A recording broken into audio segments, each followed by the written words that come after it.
Hello everyone, আসসালামু আলাইকুম। কেমন আছো তোমরা সবাই? আশা করি তোমরা অনেক ভালো আছো। আমি আল্লাহর রহমতে অনেক ভালো আছি। তো প্রতিদিনের মতো আজকেও আবার একটা নতুন ভিডিও নিয়ে আসলাম। তো দেখতে থাকো তোমরা, আর আমার চ্যানেলে তোমাদের অনেক স্বাগত। তো আজকে দেখো, আমি সকালে ব্রেকফাস্টটা তৈরি করছি রুটি দিয়ে হ্যাঁ, রুটি তৈরি করছি ব্রেকফাস্টে। তো ভাবলাম আজকে আর কি তৈরি করব। আর ঈশার স্কুল যেহেতু বন্ধ আছে আর খুব একটা সকাল উঠতে হচ্ছে না, একটু লেট করে উঠেছি, তো ভাবলাম এক কাজ করি, আজকে রুটিটা বানিয়ে নেই। তো এখানে আমি রুটি বানাচ্ছি, আর রুটির সঙ্গে যে কিছু দেবো সেরকম কিছু ছিল না। ভেবেছিলাম আলু পরোটা করব, কিন্তু সময়ের অভাবে হচ্ছে না, সময়টা খুবই কম আমার হাতে। এদিকে আমাকে রান্না করতে হবে, আর সকাল উঠতেও লেট হয়ে গিয়েছে, আর এদিকে রান্না করতে হবে, সে পাপা খাইয়ে যেতে হবে। তো এখানে আমি রুটিগুলো বানাচ্ছি, তারপর চাও বসিয়ে দিয়েছি। তো দেখতে থাকো তোমরা, তোমাদের যদি ভালো লাগে থাকে তাহলে আমার পাশে থেকো, আমার চ্যানেলটাকে সাবস্ক্রাইব করো, আর আমার ভিডিওগুলোকে বেশি বেশি করে শেয়ার করো, আর একটা ছোট্ট কমেন্ট করে দিও।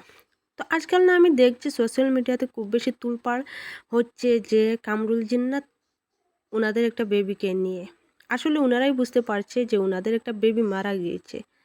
আসলে যার যায় সেই বুঝে, মানে যার হারায় সেই বুঝে তার কতটুকু কষ্ট। ওনার জীবনের একটা অনেক বড় সম্পদ হারিয়ে গিয়েছে। মানে বাচ্চা মানে মা বাবার জন্য অনেক বড় একটা সম্পদ। ওনার জীবনের একটা সম্পদ হারিয়ে গিয়েছে, সেই বুঝতে পারছে কতটুকু কষ্ট হচ্ছে। তো এইটা নিয়ে আবার নেগেটিভিটি, মানে মানুষ এতটা নিচু কীভাবে হয়?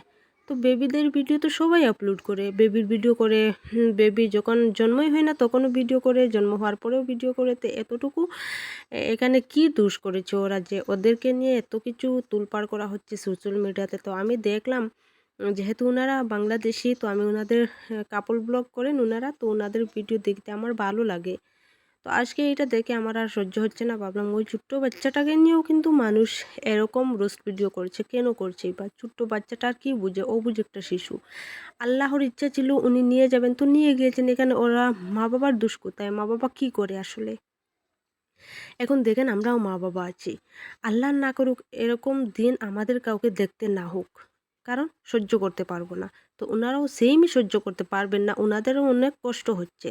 এই ভিডিওটা ছেড়ে দিয়েছেন তো কি হয়েছে? ওনার হয়তো মেয়ের একটা স্মৃতি রেখেছেন, তো এখানে ওই বাবাটা কি দোষ করে দিয়েছে ওই ভিডিওটা আপলোড করে?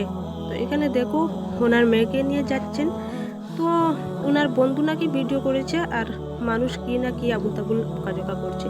তো আজকের ভিডিওটা এখানেই শেষ করলাম। ভালো লাগে থাকলে আমার চ্যানেলটাকে সাবস্ক্রাইব করো, আমার পাশে থেকো, এবং আমার ভিডিওগুলো বেশি বেশি করে শেয়ার করো। আবার দেখা হবে অন্য একটা ভিডিওর সাথে। ভালো থেকো সবাই, আল্লাহ হাফিজ।